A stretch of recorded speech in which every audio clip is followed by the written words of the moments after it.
Yeah, I'm still at it. All right, I just made that video about telemarketers calling for dead people, i.e., my mother. And it got me thinking about losing parents, especially at an early age. When my mother died, I was 13 years old, um, and my mother had different, medical illnesses all my life, um, up until that point. Um, so we spent a lot of time in the hospital, and honestly, my mother had different, various medical illnesses, and I was mature enough to understand what kind of toll that can have on a person. So the day when the hospital called, well, first off, my mother went to the hospital unexpectedly. She, we were supposed to went to the pool, and um, I woke up late, and she had went down there to meet, her first daughter. Um, I'm gonna make a video later about blood relations and how I feel about family and what family is and isn't.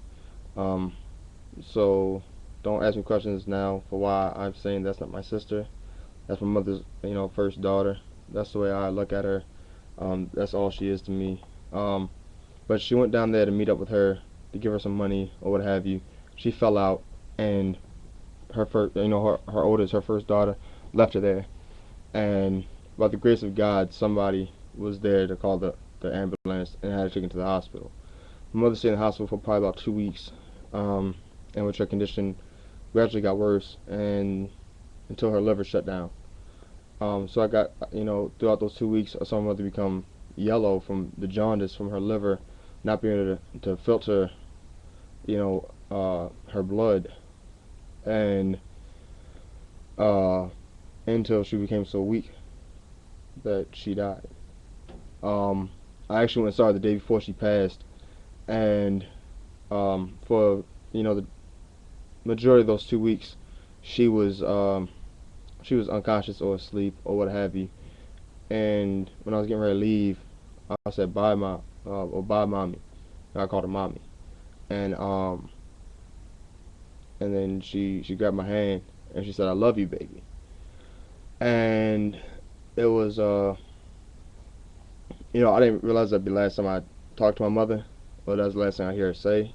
Um, but the next day, the hospital called, and my father was talking to him on the phone. And for some reason, my brother and I were sitting down on the floor for whatever reason, and I said, "They're calling to say mom died."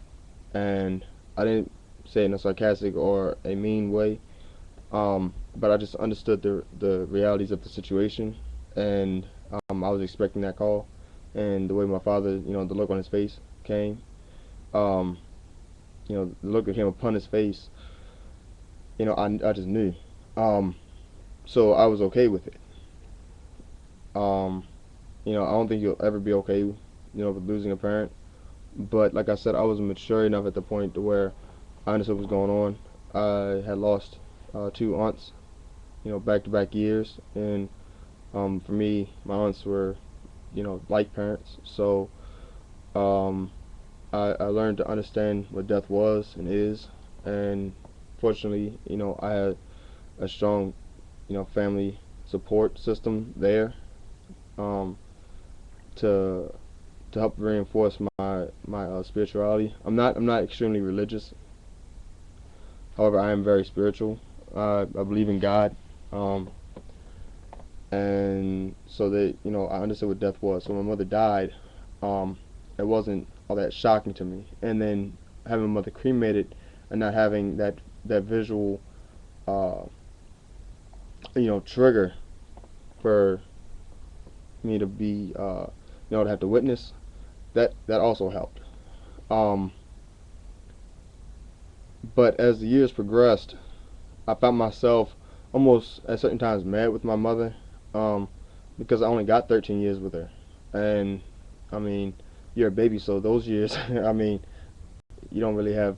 I mean, I consider the time I spent with my mother from 4 until 13, and I just turned 13 a month and a half before she passed. So, um, it was.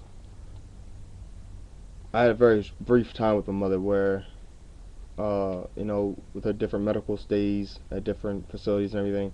that was more time that I lost. And so as the years progressed, I found myself becoming mad at her that I didn't get to know her. At this point, I I know my mother and I know she loved me and I have the utmost respect and love for her, but I don't really know her, and because I have very little uh, familial contact with her side, um, it's almost as though her legacy isn't going to continue. I don't know about who she was as a child, as a young adult, what she did for fun and games when she was my age. I didn't get to have those things. Whereas with my grandmother, who was like a second mother to me, I mean, a legitimate second mother to me, I can I can recount her life. I got those times to spend with her, to speak with her, and I had no problem saying my mother was an alcoholic, and that's eventually, that was what eventually killed her. And uh, being a child is it's almost easier because I had less time with her. I was mature for a 13-year-old, but I wasn't yet an adult to understand what everything meant, really. So it didn't really affect me. A lot of people, when personal tragedies happen to them, you know, I know my sister had, she's talking about multiple dreams she had with my mother, and at the time I understood it, but I gradually lost that understanding of what happened, what had occurred, and my mother died August 25th, 2002, and that following Valentine's Day, I had a dream of my mother when uh, I went to sleep and our house is on a hill, so I went on the back of the hill, and I saw a woman driving up in a station wagon, and um, I realized it was a dream, but at the same time it was so surreal. I didn't want to believe it was a dream in the dream because I hadn't had a dream of my mother. But it was just little things that just struck to me and helped to reinforce those memories I have of my mother. Um, I uh, when I was about 6 years old, we was living at another house, um, and my father would borrow the car from my uncle, which was a station wagon. And my mother woke me up one day and said, "You want to go for a drive?" And we went driving down the street, and we went down a one way.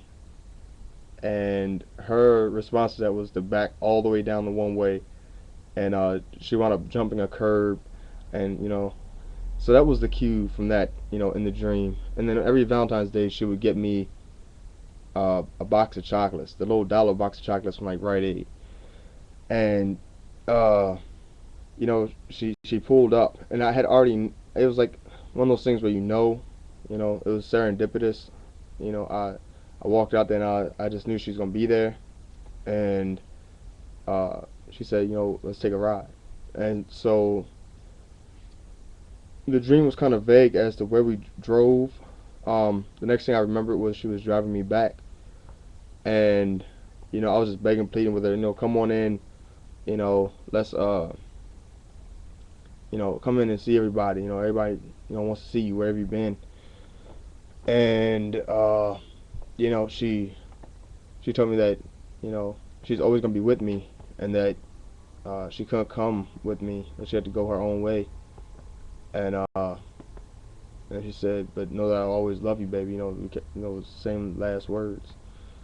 And uh, I got out the car, and I just had this overwhelming sense of relief, I guess you could say, where it just all melted off of me. And she she drove off, and it was just like the sun came off the horizon, and in the back alley, I mean, you see row of garages.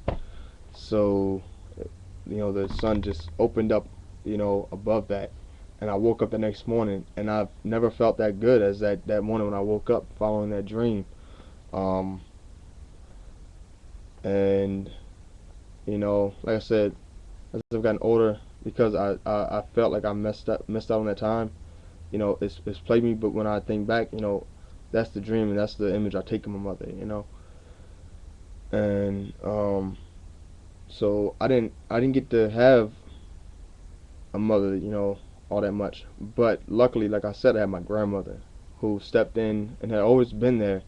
But it's hard for me. My grandmother was more of a mother to me than my mother, and I have no problem saying that to anybody.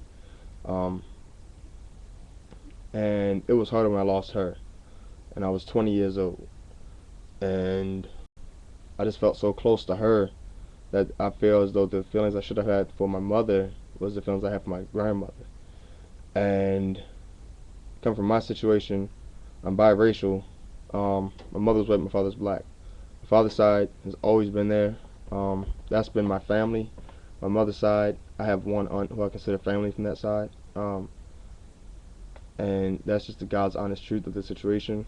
Um, so having that narrow family, as an adult, it's like, where will it end? When will I no longer have family? Um, so losing, in my opinion, losing a family member as a child is a lot easier than losing a parent or a loved one as an adult, um, because it can kind of slide away. Um, those bonds aren't as strong, as when you can fully understand what the bonds are. Um, comment, rate, subscribe. Let me know what you think of the video. That was just me being candid with you. And yeah. Oh, one quick thing.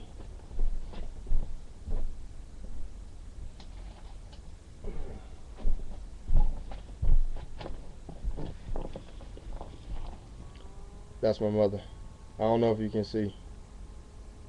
That's her.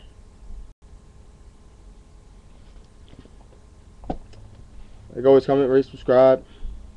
Peace, love, hair grease.